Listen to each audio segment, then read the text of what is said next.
Hola amigos de Goya English y Ara Social, vuestro canal de YouTube en el que vais a aprender a socializaros y comunicaros en inglés.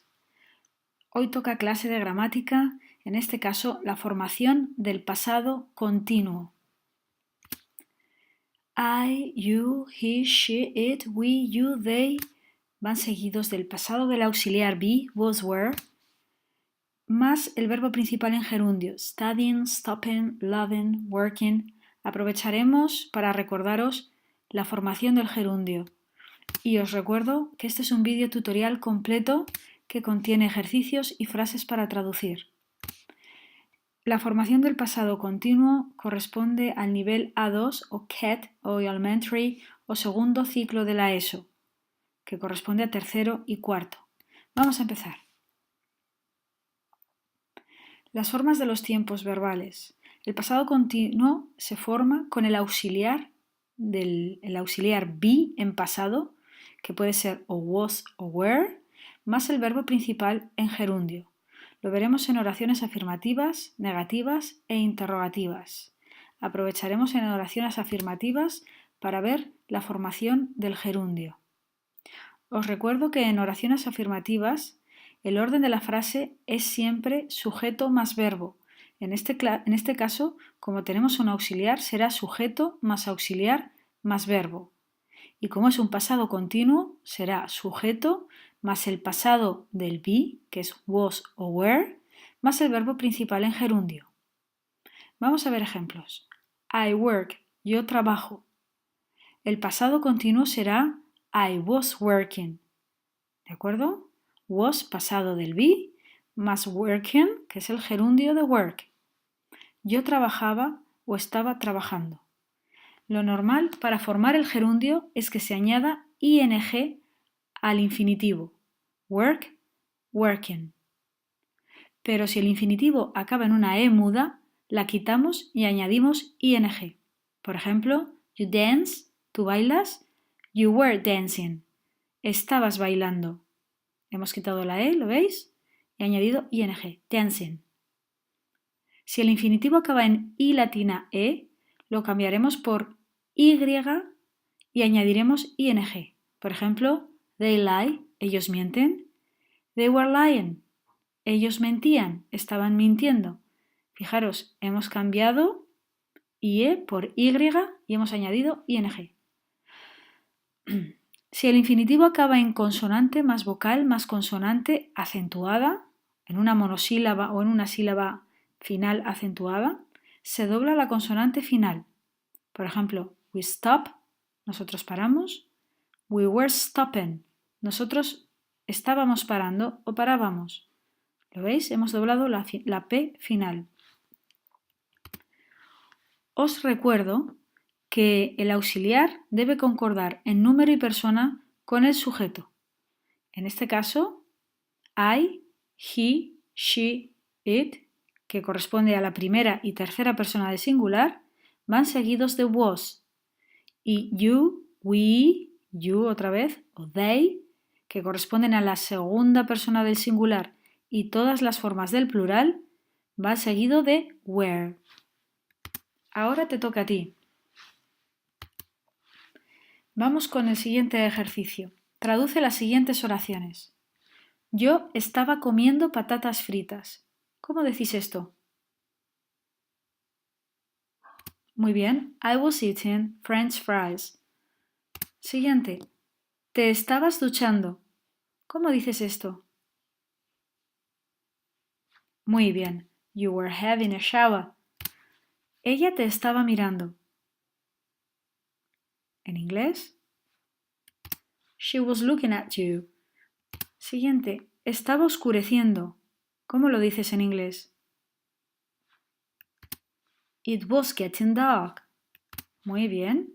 Nos estábamos haciendo mayores. ¿En inglés? Perfecto. We were getting old.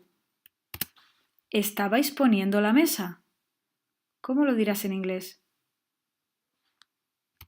You were setting the table. Y la última, la gente se estaba muriendo. ¿Cómo lo dirás en inglés? People were dying. Muy bien. Pasamos a las oraciones negativas. Os recuerdo que la estructura de las oraciones negativas siempre es la misma.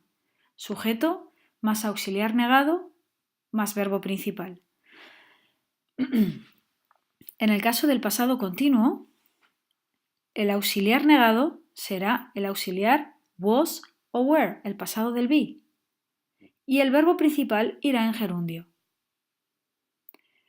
El auxiliar, recordad que se puede contraer y podemos decir wasn't o went. Vamos allá con unos ejemplos. I work, yo trabajo. El pasado negado será I was not working, yo no trabajaba, o I wasn't working, en la forma contracta. O por ejemplo, you speak, tú hablas.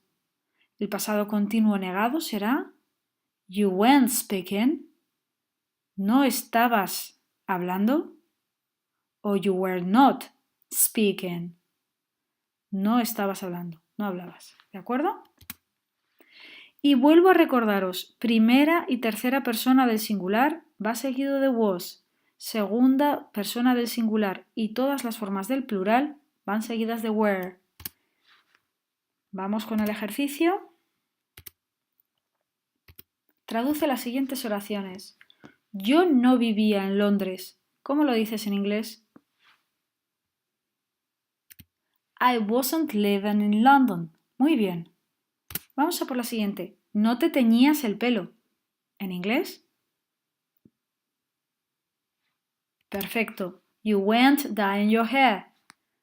Fijaros la forma del gerundio, ¿vale? Teñir es die, como morir, y fijaros cómo se forma el gerundio quitando IE y añadiendo Y más ING. ¿Seguimos? La película no estaba empezando. The film wasn't beginning. Doblamos la N final porque acaba en consonante vocal, consonante acentuada. Begin. ¿De acuerdo? Ella no estaba mintiendo. Perfecto. She wasn't lying. Siguiente. No estábamos cortando pan. ¿Lo decís en inglés? Exacto. We weren't cutting bread.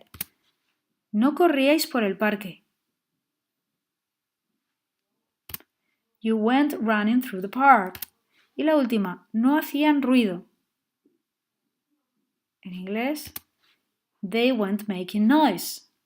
Perfecto. Ya solo nos quedan las oraciones interrogativas. Y como os dije, la estructura de una oración interrogativa es siempre la misma. Auxiliar, sujeto, más verbo. En este caso, en el pasado continuo, el auxiliar será el pasado del be, was, were, seguido del sujeto, más el verbo en gerundio. Si la oración interrogativa está negándose, se negará el auxiliar, wasn't o went, más sujeto, más verbo en el gerundio. ¿De acuerdo? Auxiliar, sujeto. Vamos allá. Ejemplo. He works, él trabaja. ¿Trabajaba él? Was he working? Auxiliar, sujeto, verbo en gerundio. Was he working? Ellos hablan, they speak. ¿No hablaban? ¿No estaban hablando? Weren't they speaking? Muy bien. Recordad que las preguntas a veces van introducidas por un pronombre interrogativo, que yo llamo WH, porque la mayoría de los pronombres interrogativos en inglés empiezan por WH. Why, when, who, what, which, where. Hay otros pronombres que no, como how, ¿de acuerdo? Pero la mayoría empiezan por WH. Si tenemos un pronombre interrogativo, siempre irá al principio de la pregunta. Y el resto será la estructura como la de una oración interrogativa normal, auxiliar, sujeto, verbo, como hemos visto arriba. Tanto si es afirmativa como negativa. ¿Vale? Was más sujeto más verbo en gerundio, wasn't o weren't más sujeto más verbo en gerundio. Os voy a dar un ejemplo. What were you doing? What were you doing? What, auxiliar, sujeto, verbo. ¿Qué estabas haciendo? ¿De acuerdo? Ahora tened cuidado con una cosa. Si el pronombre interrogativo es el sujeto de la frase, por supuesto también va al principio, siempre va al principio de la oración interrogativa. Pero es el sujeto. Tendremos que quitar el sujeto, ¿de acuerdo? Porque ya funciona como sujeto. Y dejaremos el auxiliar más el verbo principal en gerundio. Nos quedaría así. Who was coming? ¿Quién estaba viniendo? ¿Quién venía? ¿Os dais cuenta? Hemos quitado ya el sujeto porque es que el pronombre interrogativo es el sujeto. Esto lo mejor es verlo con las siguientes oraciones. Traduce estas oraciones al inglés. ¿Qué estaba yo soñando? Perfecto. What was I dreaming? What, pronombre interrogativo, auxiliar, sujeto, verbo. Seguimos. ¿Estabas escuchando? Muy bien. Were you listening? Auxiliar, sujeto, verbo. Fijaros en la formación del gerundio de listen. Acaba en consonante vocal consonante, como begin, pero no se dobla la consonante final. ¿Sabéis por qué? Porque listen no tiene acentuada la última sílaba. No decimos listen, como begin, sino que decimos listen. Luego no se dobla la consonante final. ¿De acuerdo? Seguimos. ¿Por qué estaba él friendo un huevo? ¿Cómo traducirás esto al inglés? Perfecto. Why was he frying an egg? Muy bien. Pronombre interrogativo, auxiliar, sujeto, verbo principal en gerundio. Seguimos. ¿Estaba sonando el timbre? En inglés. Was the bell ringing? Auxiliar, sujeto, verbo. Seguimos. ¿Os estabais riendo? ¿Cómo lo diréis en inglés? Were you laughing? Auxiliar, sujeto, verbo. ¿Quién se reía? Vosotros. Sujeto. Y por último, a ver si traducís quiénes ganaban. Fijaros que quiénes ya lleva intrínseco el sujeto. Estamos preguntando por el sujeto. ¿Quiénes ganaban? Lo traduciréis por who were winning. Muy bien.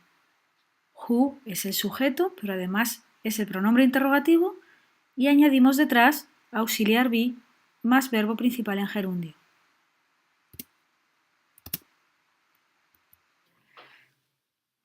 Bueno, y con esto ya hemos terminado el repaso de la formación del pasado continuo y del gerundio. Espero que os haya gustado y ahora os animo a que deis un pasito más y veáis las diferencias entre los usos del pasado simple y el pasado continuo. Espero que os haya gustado. Si es así, suscribiros a mi canal y seréis los primeros en recibir los nuevos tutoriales. Nos vemos pronto y sed buenos.